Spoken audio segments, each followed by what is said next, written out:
Hi everyone, my name is Mohammed Ahmed. This summer I'm interning at Congressman Jamie Raskin's office. Today I'm going to tell you the reality of living in my village, Azzoun Atmi. My village is a small and peaceful one. It is a village where everybody knows their neighbors. And before the incubation began in 1967, most of the population was small farmers and craftsmen. Since I was born, things have changed. Azzoun Atma is now surrounded by many Israeli walls, 3 Israeli settlements and 1 Israeli checkpoint. This checkpoint is the only way into and out Azzoun Atma. My village has grown smaller and smaller as the settlements around it grew bigger and bigger. Because of this, many of our students have left the schools to work in Israel and help their families. Traveling from my city to any other is very difficult. In 2014, my friend and I traveled to Nablus City to apply to the National University.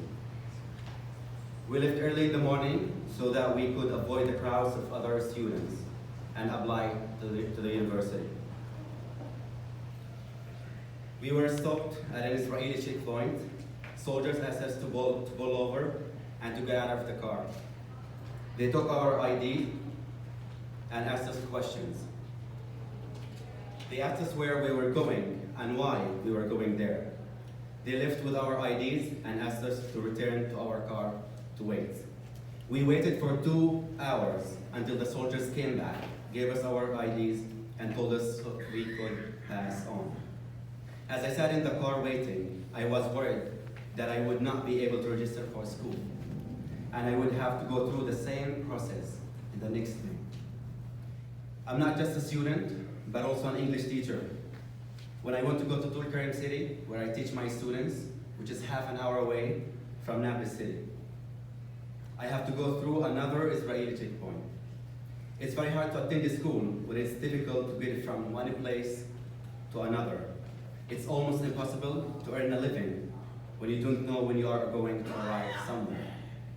Traveling out of Palestine is even harder. In order to come to the US to participate in new store leadership, I needed to secure a permit and a visa from the Israeli government. I had to go through 4 checkpoints to get to the airport in Amman, Jordan. People in my village cannot go to the beach, even though it's 1 hour away from my house. As a child, I did not understand why this was. In 2017, my brother and I decided to apply for a permit to go to the beach so that we could celebrate Eid, a holiday on the day after Ramadan. My brother got his permit approved, but mine was rejected. Again, I did not understand why.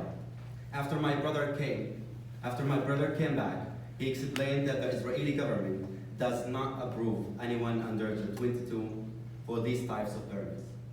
After turning 23, I once again applied to go to the beach. A second time my permit was denied. This time I was told it is because I'm not either engaged or married. This is one of the unreasonable Israeli conditions for receiving permits.